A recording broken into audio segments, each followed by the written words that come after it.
2024-এর কোটা সংস্কার আন্দোলনের 5 শতাধিক শহীদের হত্যাকাণ্ডের বিচার করতে হবে। 2021 সালের মোদী বিরোধী আন্দোলনের হত্যাকাণ্ডের বিচার করতে হবে। 2013 সালের 5ই মের শাপলা চত্বরের হত্যাকাণ্ডের বিচার ছাড়া বাংলাদেশ চলতে দেওয়া হবে না। ভারতীয় আধিপত্যবাদ থেকে বাংলাদেশ মুক্ত হয়েছে। হাসিনার বিদায়ের মাধ্যমে দেশ একটি আযাব মুক্ত হয়েছে। মার্কিন আগ্রাসনের আযাব যেন বাংলাদেশে না আসে। ইউনূস সাহেবকে বলে দিচ্ছি, আলেম ওলামা পীর মাশায়েখদের সিদ্ধান্তের বাইরে যুক্তরাষ্ট্রের কোন এজেন্ডা বাংলাদেশে বাস্তবায়ন করতে দেওয়া হবে না।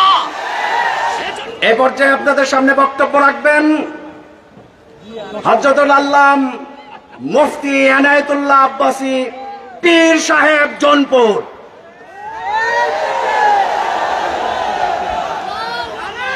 আলহামদুলিল্লাহি রাব্বিল আলামিন والصلاة والسلام على محمد صلى الله عليه وسلم نبي الأنبياء والمرسلين الذي أكمل الله به قصر النبوة أي ختم الله به النبوة وحكما لا نبي بعده وأعلن في القرآن بالبرهان أن محمدا صلى الله عليه وسلم خاتم النبيين والمرسلين قبل 15 سنة أما بعد। সম্মানিত সভাপতি, ছাত্র জনতা, তৌহিদি জনতা, আপনাদের সকলকে ধন্যবাদ। সময় খুব সংকীর্ণ, কিছুক্ষণ পর মাগরিবের আজান হয়ে যাবে। নারায়ণগঞ্জে যে লোকটা বলতো খেলা হবে, যখন ডেট ফাইনাল হলো খেলোয়াড় পালায়ে গেল।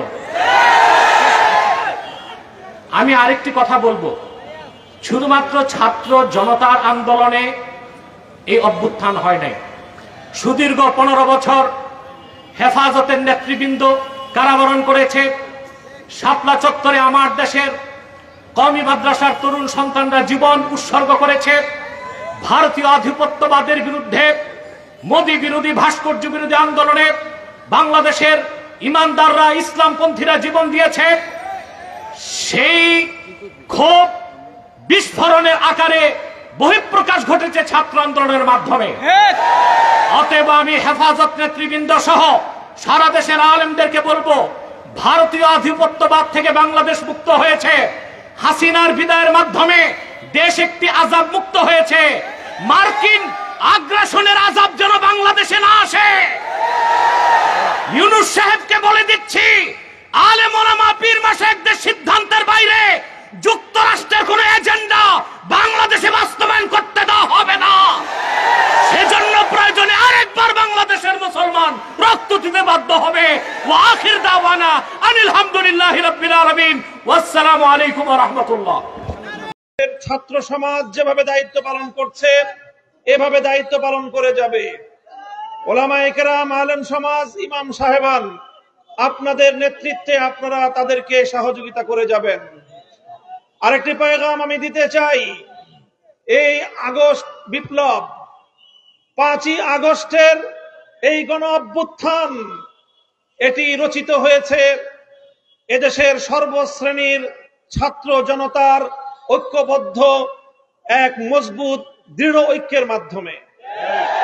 এই ঐক্যে যেভাবে আমার স্কুলের ছাত্রছাত্রীরা ছিল, এই ঐক্যে যেভাবে কলেজের ছাত্রছাত্রীরা ছিল, ইউনিভার্সিটির ছাত্রছাত্রীরা ছিল, একইভাবে টেকনাফ থেকে তেতুলিয়ায়, হাটহাজারী থেকে রহমানিয়ায়, প্রতিটি স্তরে আমার মাদ্রাসার ছাত্ররাও হাতে হাত রেখে রাজপথে আন্দোলনের এক অটুট বন্ধন তৈরি করেছিল। আজ তাই পরাজিত শক্তি চায় আবার আমাদের মধ্যে বিভেদের দেয়াল তৈরি করতে। বিগত পতিত স্বৈরশাহী আওয়ামী সরকার, তারা 16 বছরের চেষ্টার মধ্য দিয়ে চেয়েছিল জাতির মধ্যে বিভেদ তৈরি করতে। স্বাধীনতার 50 বছর পরে এসেও তারা রাজাকার নাম দিয়ে এদেশের ধর্মপ্রাণ জনগোষ্ঠীকে তারা দাবায় রাখবার ষড়যন্ত্র করেছিল। যখন গোটা দেশের সমস্ত মেধাবী ছাত্র জনতাকে রাজাকার বলে গালি দিয়েছিল, তখনই আন্দোলন বারুদের মতো জ্বলে উঠেছে। বাংলাদেশে স্লোগান উঠেছিল, আমি কে তুমি কে। কে বলেছে, কে বলেছে? আমি বলতে চাই, মনে রাখতে হবে এই ঐক্যই এই আন্দোলনের মজবুত ভিত। আগামী দিনে এই ঐক্যকে ফাটল ধরাবার জন্য পরাজিত শক্তি আবার চেষ্টা করছে। হে স্কুল কলেজ ভার্সিটির ছাত্ররা, তোমাদেরকে আমাদের মাদ্রাসার অঙ্গনে আমি স্বাগত জানাই। তোমরা মসজিদে আসবে, মাদ্রাসায় আসবে, হাটহাজারীতে আসবে, নারায়ণগঞ্জের মাদ্রাসাগুলোতে, ঢাকার শহরের মাদ্রাসাগুলোতে তোমরা আসবে। আমার মাদ্রাসার সন্তানেরা টিএসসি চত্বরে যাবে। তোমরা শহীদ মিনারের সামনে গিয়ে ইসলামী ক্যালিগ্রাফি আঁকবে।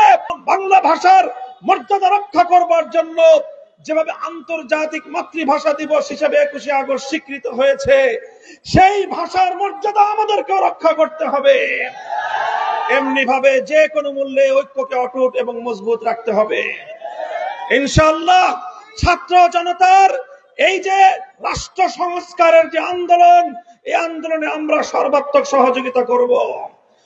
সকল আত্মত্যাগ, সকল শহীদের রক্তের সঙ্গে আমাদেরকে ইমানদারি রক্ষা করতে হবে, শহীদদের মর্যাদা রক্ষা করতে হবে, সকল হত্যাকাণ্ডের বিচার করতে হবে। 2024-এর কোটা সংস্কার আন্দোলনের 5 শতাধিক শহীদের হত্যাকাণ্ডের বিচার করতে হবে। 2021 সালের মোদী বিরোধী আন্দোলনের হত্যাকাণ্ডের বিচার করতে হবে। 2013 সালের 5ই মের শাপলা চত্বরের হত্যাকাণ্ডের বিচার ছাড়া বাংলাদেশ চলতে দেওয়া হবে না। ইনশাআল্লাহ এভাবেই বর্তমান এই অন্তর্বর্তীকালীন সরকারকে আমরা সাহায্য করব, সহযোগিতা করব। তারা আমাদের প্রাণের দাবিগুলো পূরণ করবেন, সেই প্রত্যাশা ব্যক্ত করছি। আগামীকাল ঢাকায় বাইতুল মুকাররমের উত্তর গেটে হেফাজতে ইসলামের মহাসমাবেশে যোগদান করার আহ্বান জানাচ্ছি। যাবেন তো ইনশাআল্লাহ? ওয়া আখিরু দাওয়ানা আলহামদুলিল্লাহি রাব্বিল আলামিন। এই পর্যায়ে সভাপতির বক্তব্য এবং দোয়া পরিচালনা করবেন।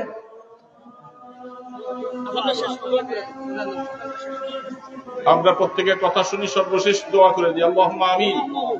আয় আল্লাহ, মেহেরবানি করে আমাদের এই সমাবেশকে তুমি কবুল করো।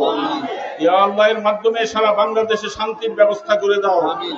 সংখ্যালঘুদের উপরে যেন কোন রকম নির্যাতন না হয়, সংখ্যালঘুদের জানমালের নিরাপত্তার দায়িত্ব আমরা নিবার মতো তৌফিক দান করো।